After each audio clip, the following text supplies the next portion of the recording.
This is animation creation, and we've been working on a zombie slayer. And it's starting to take shape, starting to look like an actual animation. This is our goal. We're going to have him dragging a bag of zombie guts with a shovel in the moonlight. And in episode 1 we drew, episode 2 we rigged it, and this episode we are going to get to some animation finally. There are 4 parts to this episode as per usual, and we're definitely not going to start with planning because I need to do something. No, I don't! Oh, I guess we got to start with planning. Well, there's a lot of information out there on walk cycles if you just do some simple Googling of walk cycle images, or even if you go into a video hunt of walk cycle tutorials. There's a ton out there, and there's a lot of great stuff. This one is going to be in Moho. I'd strongly recommend purchasing the book by Richard Williams, The Animator's Survival Kit, where it teaches you walk cycles, run cycles, the basics of contact poses, passing poses, the ups and downs, and then it goes well beyond that into unique walk cycles. That's where I started, but I also learned from a lot of tutorials and a lot of different people out there. So as many sources as you can. I'm going to make this as simple as possible, but first we need to draw it out. The first pose is I'm going to have a body, and the legs are going to be similar to this, where we have them contacting the ground. And what I'm looking for is that there's this triangle between the legs and the body. The body should be centered over the 2 legs making this triangle. So I'm going to call this my contact pose. All right. My next pose should be very similar.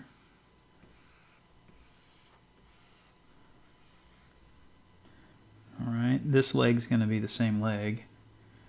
And then we have this leg coming here. Again, this should make another triangle. And the body should be centered over that triangle. 2 contact poses. I need a third pose. It's called a passing pose.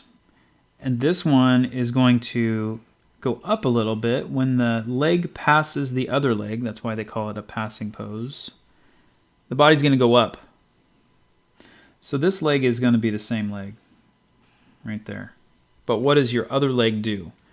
This leg is going to pass and become that leg. So what does it look like? Mine's probably going to look something like this. So it's going to pass. And depending on the gait of the person and how heavy they are and what they're carrying, it will change. Mine's carrying a bag and he's got a shovel, so it's going to be a little different. And we'll make it, specific to the person. But that's the general idea. So again, you'll have a contact pose here. Let's make sure we can see that. Contact pose number 1. You'll have a contact pose number 2, and then you'll have a passing pose number 3. And every time we contact the floor, it'll make a triangle. The final planning stage would be to maybe add some markers inside of Moho. I'm going to go to frame 1 and add a marker. If you have Debut, I don't believe you have this, but contact. Copy and paste this at 1 second and 2 seconds. That's how fast I'm going to have my character walk. You can do whatever you like. In between 0 and 1 second would be another marker called passing. And I'm going to copy and paste that. That's a general plan for me. In my walk, however, I would like him to walk a little differently. I want the first part of the walk to be fast. So I actually want the first part of the walk to be here, where he makes contact at 12. And then this part is a struggle to kind of pull the bag. So I'm going to change my walk cycle right away because I know he's hauling some heavy things and he's leaning forward and there's some weight to him, there's some personality. So here's what I'm going to do. I'm going to pull the passing pose to 6 frames and copy and paste contact to 12. So actually my walk is going to go here and he's going to kind of struggle forward a little bit. So to replicate that here, that's going to be my walk cycle. You do it however you like.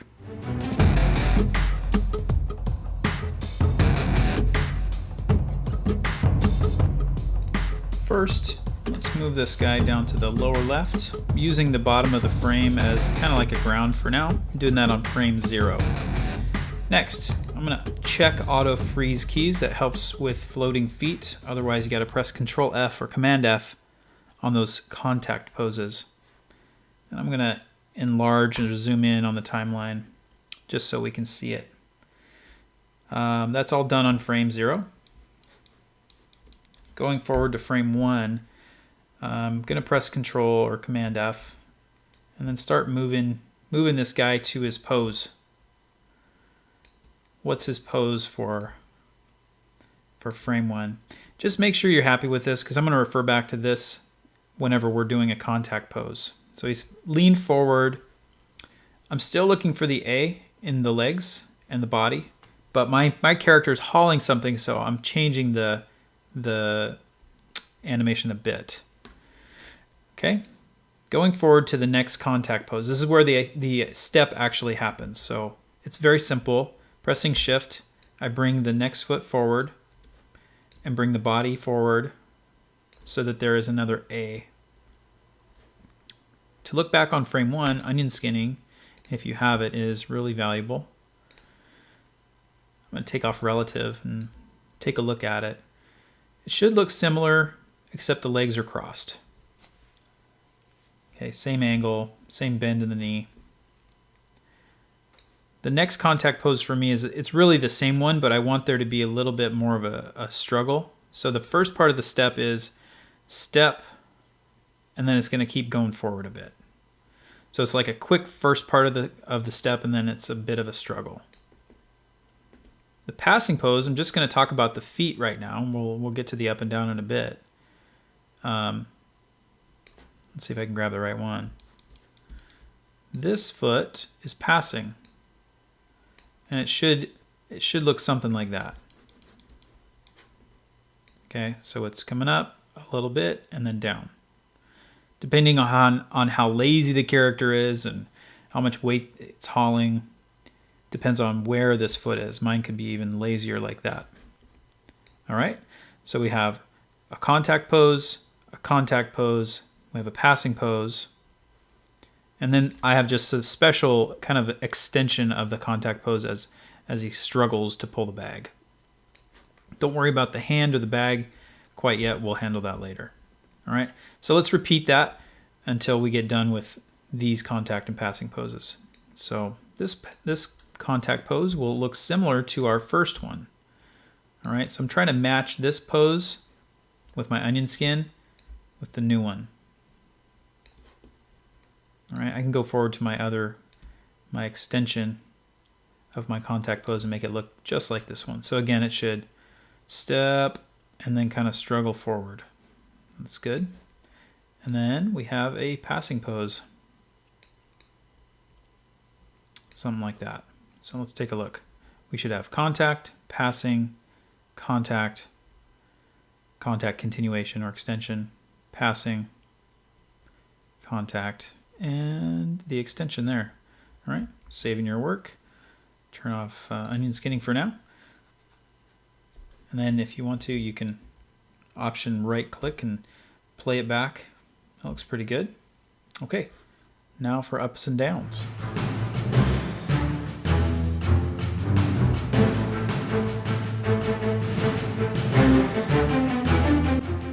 On the passing pose, as we talked about, the character should go up. That's the highest point. So I'm going to press Shift and bring him up. I'm also going to go to the next passing pose and bring him up. So if we scrub, comes up and then down. This contact pose, I want there to be some weight in his body, so I'm actually going to bring that one down.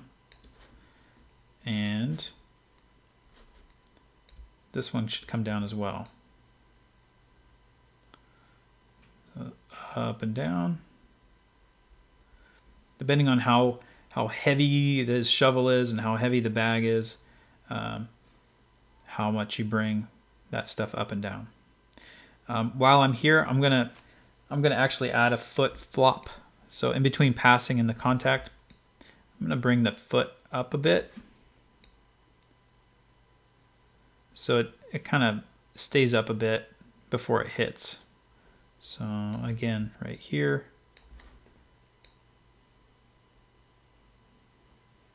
And you can exaggerate that all day long. Okay, now we're going to work on the hands and some follow through next.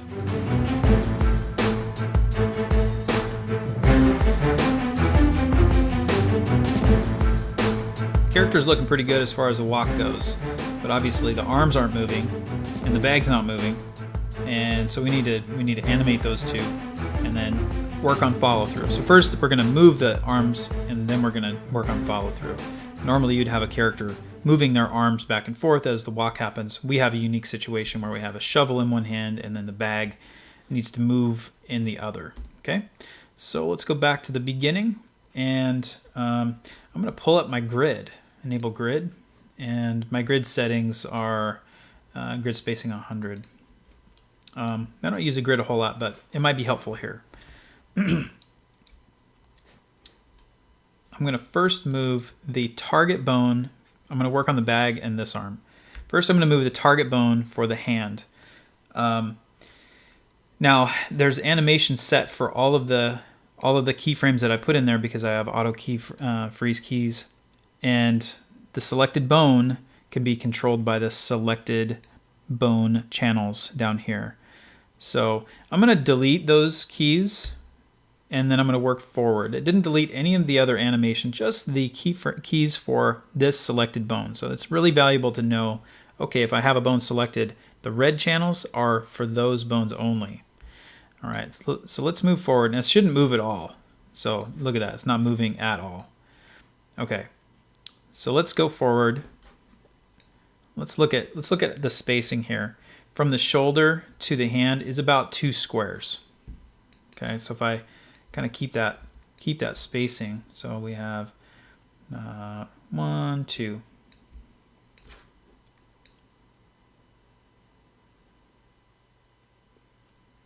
All right, and then right here it's going to stretch a little bit more. So maybe I bring it forward a little bit, so there's a tiny bend.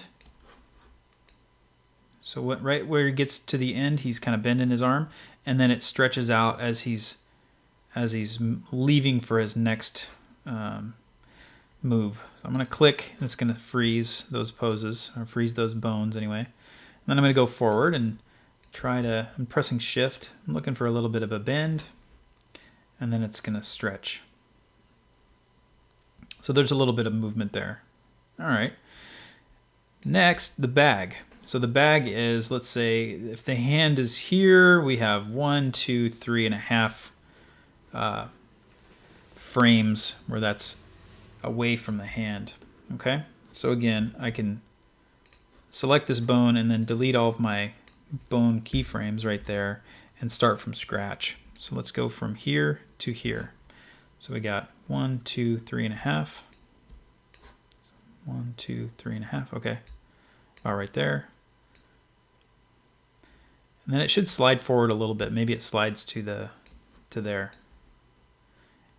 We haven't done follow through yet, but I'm just looking for movement. All right. And then we go forward. Let's see.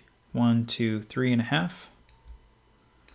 And then it's going to slide forward like that half. Kind of like that idea. Just a bag of guts sliding on the ground. Trying to keep consistent spacing. 1, 2, 3. Okay. All right. Now let's work on follow through. So I want to delay the hand and I want to delay the bag. The body moves first, the hand moves second, and the bag moves third. How do you do that?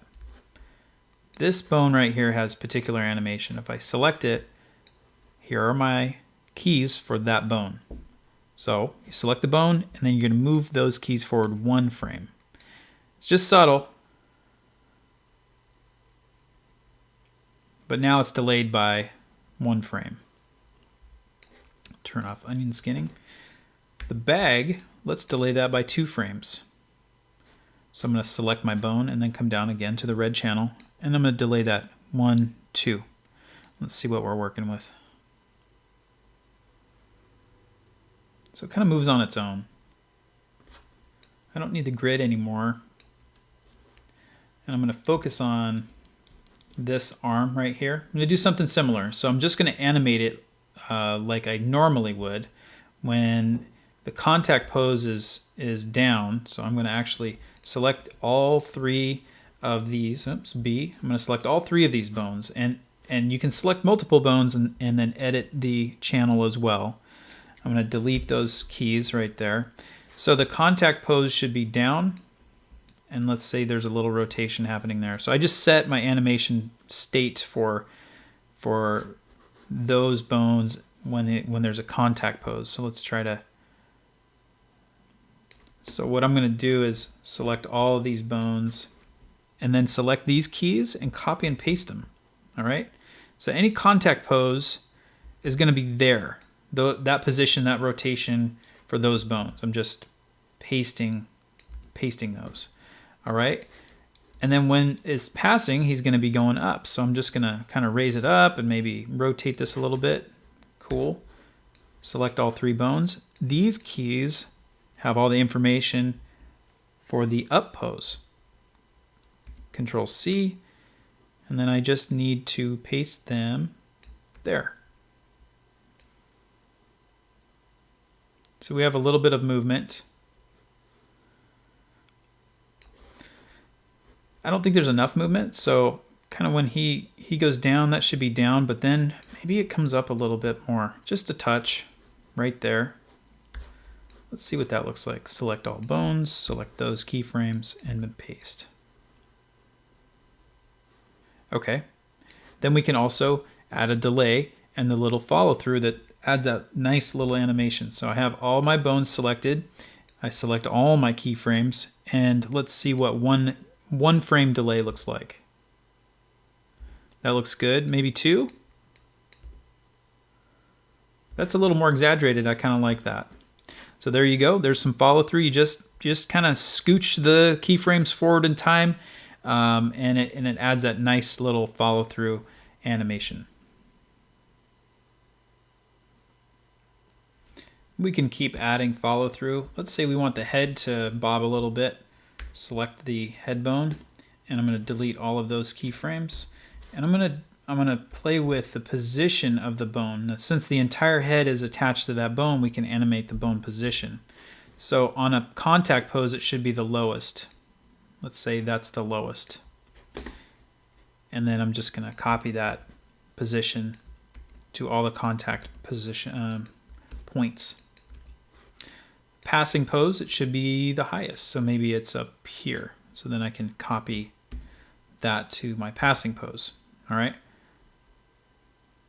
There should be a delay on that as well. So I have my bone selected, select all my keys, and let's see what one frame looks like.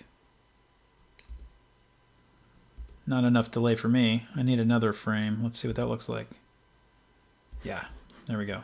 The more delay, the heavier and the more kind of ridiculous it looks. I like that.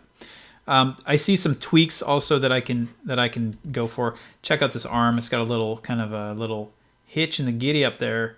That happens when you have target bones and IK stretching. So to fix that, select my bone, and what happens is that right here it just comes forward. These are the keyframes, so I need to find those. It's just not cooperating, so I'm just going to stretch it out, and then it has it again right there.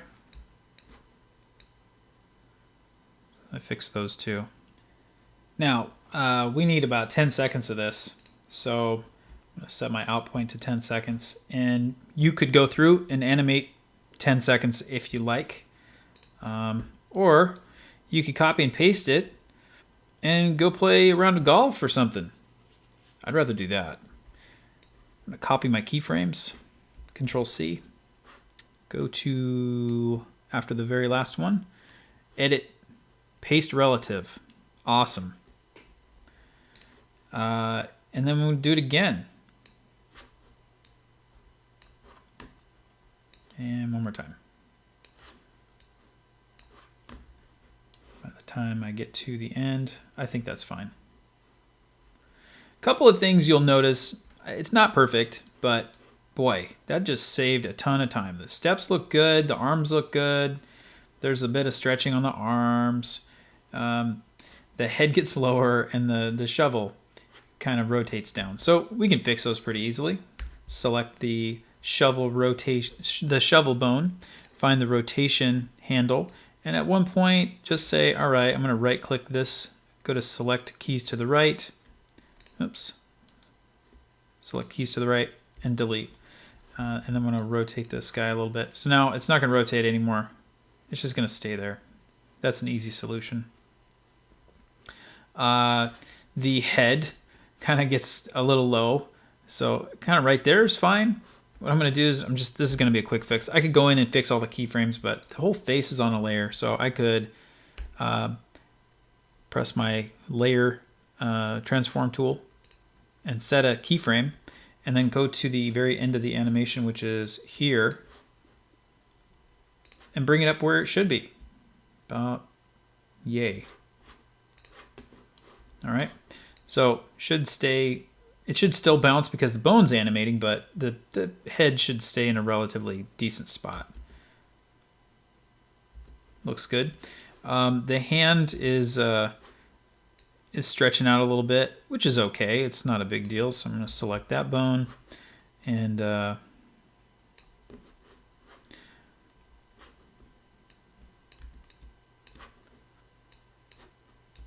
you can go in and maybe hand animate some of that stuff. I'm just copying and pasting keyframes. So you could spend some time on that if you want to.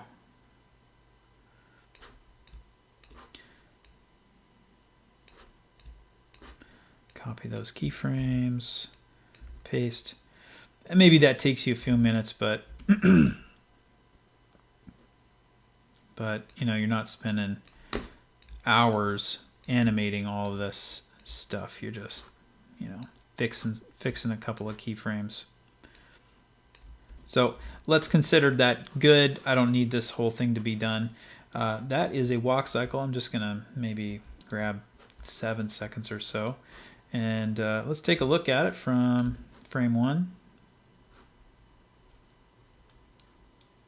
Looks pretty good. Looks like we're dragging a bunch of zombie guts.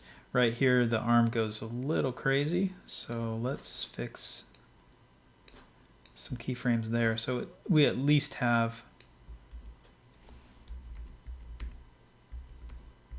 I could also delete keyframes if I wanted to. So at least this part looks kind of normal. That looks good. And then we're going to copy and paste those keyframes right there. The key is selecting the bone, and then you have all these keyframes you can copy and paste. So a little bit of editing. That's typical. Got to edit some keyframes. All right, the last thing I want to do is I want to bring this back up. Go to frame 0, layer manipulate tool, select the zombie slayer bone layer, and just bring it up. So you have the full frame to deal with.